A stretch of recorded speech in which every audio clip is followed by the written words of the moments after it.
हम देवभूमि उत्तराखंड में हैं कि यहाँ की जो लाइफ को लेके हम सोचते हैं कि हमारा जो स्ट्रगल है, यहाँ के बच्चे किस तरीके से यहाँ तक पहुँचने का एक सपना लेके चलते हैं।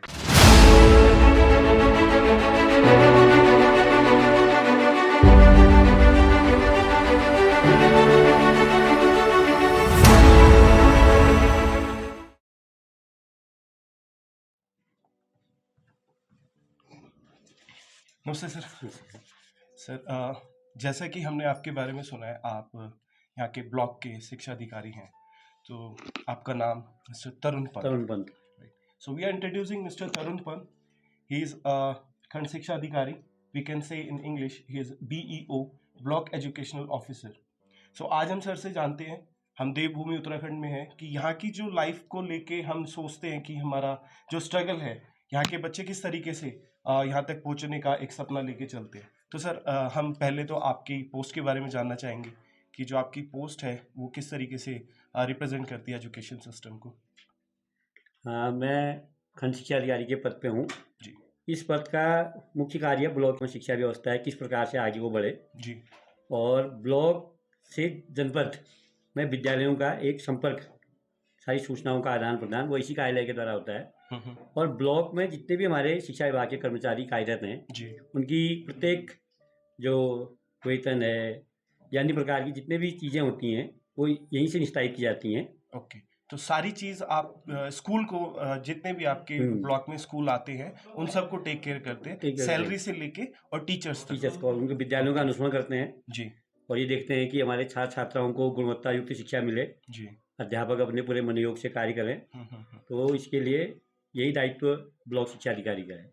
ठीक है।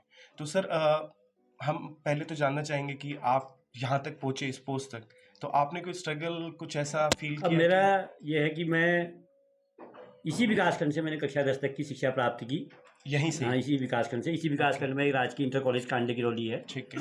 वहाँ पर मेरे पिताजी अध्यापक थे जी। तो वहीं पर मैंने शिक्षा ग्रहण की कक्षा 10 तक। उसके पश्चात मैंने ये निर्णय लिया कि मैं कक्षा 11 में राजकीय इंटर कॉलेज अल्मोड़ा, जिसको उसमें शिक्षा का एक बड़ा अच्छा केंद्र माना जाता था, वहाँ से शिक्षा ग्रहण करूँ। तो मैं वहाँ शिक्षा ग्रहण करने के लिए गया जी। और कक्षा 11 से मैंने अकेले रह के वहाँ अपनी पढ़ाई पूरी की और मैंने MSc मैथमेटिक्स से वहीं अल्मोड़ा से ही किया जी, B.Ed किया। और उसके पश्चात मैंने तैयारियाँ शुरू की। उसमें उत्तर प्रदेश हुआ करता था। ओके। उत्तर प्रदेश अधीनस्थ सेवा चयन आयोग से मेरा इस पद पे चयन हुआ। इसमें मैं एक रोचक बात बताऊं कि 1995 में जी, मैं जब LT मतलब सहायक अध्यापक के पद निकले थे जी, तो उसका साक्षात्कार होता था लखनऊ में। उस पद पे मेरा इस वजह से नहीं हो पाया कि जो B.Ed हमारी मुख्य इसकी डिग्री होती है वहाँ पर मुझे दोनों में, टीचिंग में और प्रैक्टिकल में, दोनों में द्वितीय श्रेणी प्राप्त हुई। ओके। और गुणांक के आधार पर चयन होता था, मेरिट बनती थी गुणांक के आधार पर। यदि कोई डबल फर्स्ट है दोनों में, उसकी प्रथम श्रेणी है तो उसको 24 अंक मिलेंगे। ओके। और यदि द्वितीय है तो 6 अंक हो जाएंगे और 6 6 12 हो जाएंगे। तो मैं दोनों जगह द्वितीय था। अच्छा। तो मेरे को 12 अंक प्राप्त हुए और मेरे साथ के बहुत से मेरे जो साथी थे B.Ed फेलो या MSc में जो मेरे साथ है उन सबका चयन अध्यापक के पद पे हो गया। जब मेरा अध्यापक के पद पर उसमें चयन नहीं हुआ तब मैंने और अपने B.Ed के अंकों को देखते हुए मैंने यह सोच लिया था कि अब 12 अंक मेरे कम हो चुके हैं, इसलिए मेरिट माना तो अध्यापक की बहुत मुश्किल है।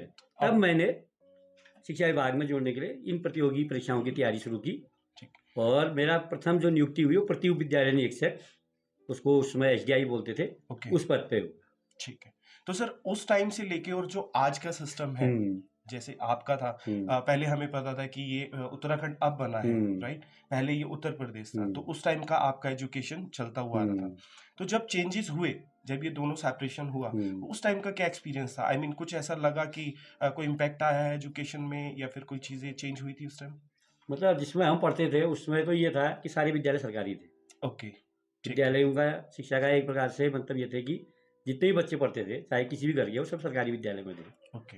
अब आप इसमें देखिए कि निजी विद्यालय भी काफ़ी हो चुके हैं और निजी विद्यालयों में भी अच्छी गुणवत्ता की शिक्षा मिलती है और हमारे सरकारी विद्यालयों में भी मिलती है, दोनों जगह प्राप्त हो रही है। परंतु रुझान अधिकतर लोगों का निजी विद्यालय की तरफ रहता है। तो आज क्या चेंजेस है सर? जैसे आप अल्मोड़ा गए थे, तो क्या आज भी आप सजेस्ट करते हैं कि बच्चे कहीं हमसे यहाँ बाहर जाके एजुकेशन ले, या फिर 11वीं 12वीं या फिर उसके ऊपर जाके अपना एक बात और है कि हमारे समय और आज के समय तो बच्चों में इतनी जागरूकता आ गई है जी, यदि जो बच्चे कक्षा 10 में प्रवेश लेते हैं और कक्षा 11 में जाते हैं तो वो पहले ही निर्धारित कर लेते हैं कि हमने किस दिशा में जाना है, उन बच्चों को जानकारी होती है।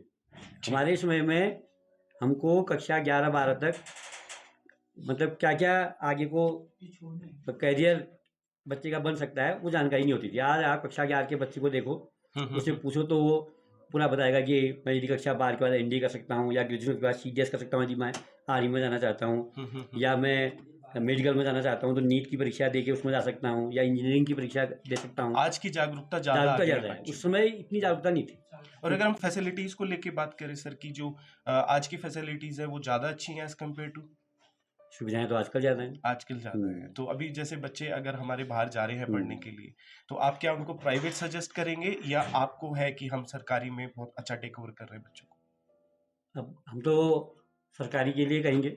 ओके। परंतु ऐसा है यदि कोई निजी में भी जाना चाहता है तो उसको भी मना नहीं करेंगे ना, क्योंकि शिक्षा दोनों जगह मिल रही है और वो भी शिक्षा ही दे रहे हैं, हमारे विद्यालय भी शिक्षा ही दे रहे हैं बच्चों को। जी, अभिभावक तो फिर कुल मिला के हम देखें कि हमारा एजुकेशन सिस्टम बहुत अच्छा चल रहा है, राइट। सर जैसे आपने बोला कि आपके पिताजी अध्यापक थे, आप कितने भाई बहन थे?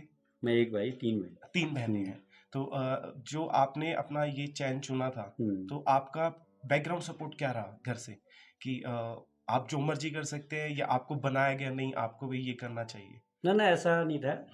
पिताजी का ये था कि शिक्षा के क्षेत्र में यदि तुमको मिले, क्योंकि दादाजी भी शिक्षा विभाग में थे, पिताजी भी शिक्षा विभाग में थे, तो शिक्षा विभाग की तरफ तो एक चैन चलता हुआ है, मतलब हो जाए। करेक्ट। ये अच्छा है। ठीक है। तो आपको सर कितना टाइम हो गया इस पद पे? मुझे 97 में मेरी नियुक्ति हो गई थी। 97 में जी। तो देखिए सर, ऐसा नहीं है कि जैसा हम सोचते हैं कि दिल्ली में या फिर मेट्रोपॉलिटन सिटी में रहने वाले बंदे सोचते हैं कि पहाड़ों पे बहुत ज़्यादा स्ट्रगल भरा है। आपके सामने एक एग्जांपल ऑलरेडी है यहाँ पे, कि अगर हम अपना मेकओवर कर ले कि हमें लाइफ में क्या करना है, then you can also gain your like मुझे कहाँ पहुँचना है, मेरी क्या तैयारी है, मेरा क्या पैटर्न रहेगा। He is a best example that he is taking care of all the schools in his block. Sir कितने हैं स्कूल हमारे पास? इसमें लगा के 166 स्कूल है। 166 स्कूल, प्राथमिक से लेके इंटर कॉलेज तक सरकारी। नाउ यू कैन सी कि ये गवर्नमेंट स्कूल हैं। इसके अलावा गवर्नमेंट स्कूल 34 हमारे प्राइवेट स्कूल भी। तो आप देख सकते हैं कि ये छोटा अचीवमेंट नहीं है।